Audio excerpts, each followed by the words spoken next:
Ito ang halimbawa ng bunga ng kalabasa na natusok ng fruit fly. Ayan, naninilaw na siya. Hindi na yan tutuloy.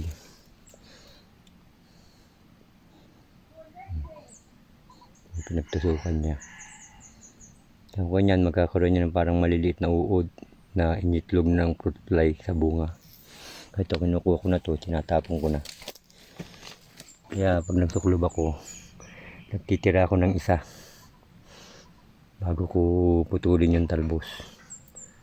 Para kung hindi man makatuloy yung unang sinukluban ko, mayroon pa siyang reserba. Ito, baka hanggang sa makalawa to, bukan na rin to. Pwede na siyang sukluban.